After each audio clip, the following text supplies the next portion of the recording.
My name is Mick Rock. I took a lot of early key images of Queen and Freddie, and was a close friend of Freddie's. Somebody to love. My name is Mary Austin. I'm a long-term friend of Freddie's.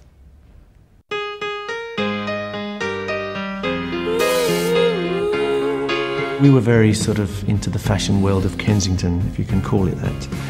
And Bieber was really one of the great places for fashion at that time. Underground fashion, you know, not haute couture in any sense, but the fashion of the people.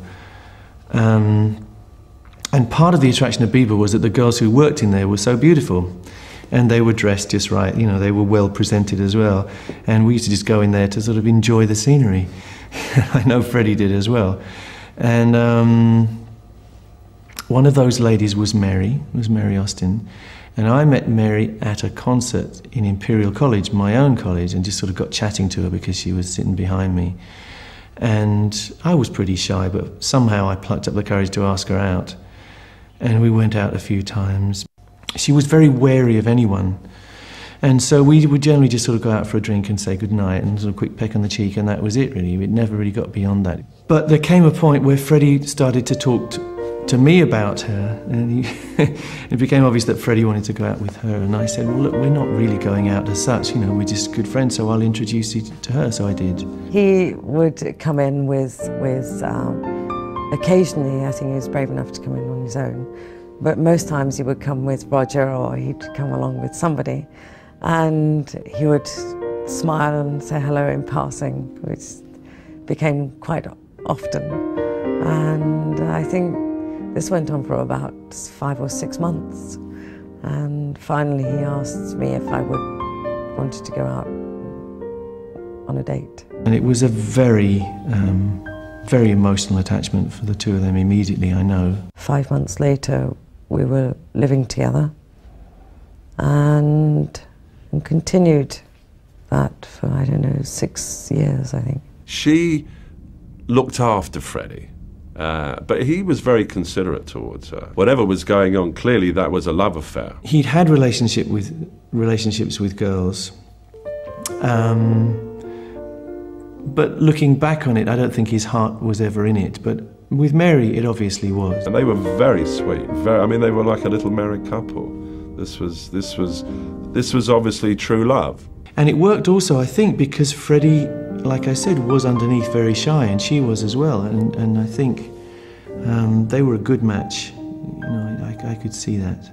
Yes, to me it was a marriage. She's my common law wife. We carry on now as like we were married. So it's marriage is a term for other people. We believed in each other, and fuck everybody else. I think it's probably fair to say that she was the love of his life.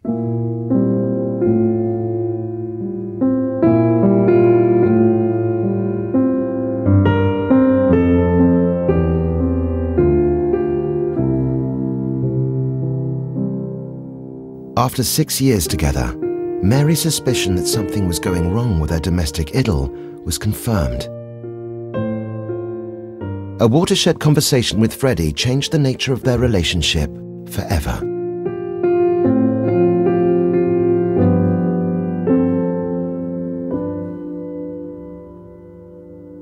I think if I were to be really honest, that would have been, I know I realized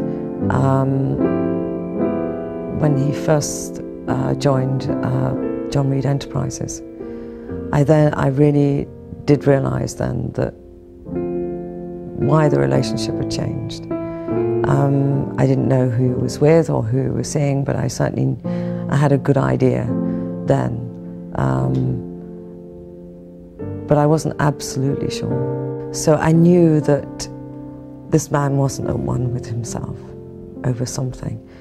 I could see that he was feeling bad about something, wasn't feeling comfortable, avoiding situations, which wasn't Freddie. These things weren't the person that I first met.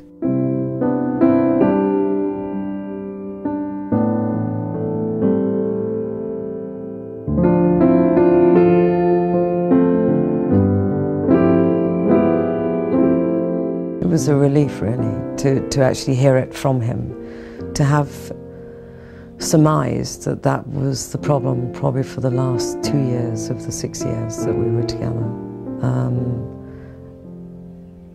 To know that I had more or less guessed right. So it was a great relief for me. I felt that a huge burden had been lifted. So I enjoyed the fact that he was able to be honest and frank with me.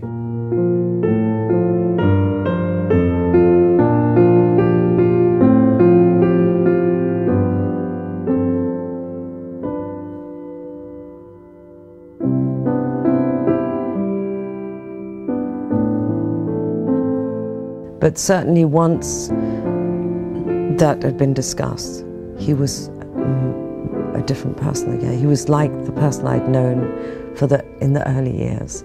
He was more at one with himself, more relaxed, more happy. And I don't think he ever thought that I would be supportive of him, of him becoming a gay. But I was, because it was part of himself. And it was nice to see Freddie at one with himself. It was more than nice, it was wonderful. It was such a happy person that you couldn't deny Freddie the right to be at one with himself.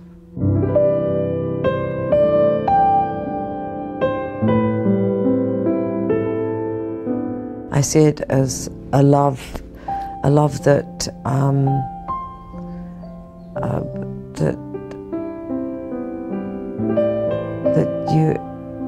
you accept and somehow understand, because you want the person inside to grow, and you're fascinated to see this person within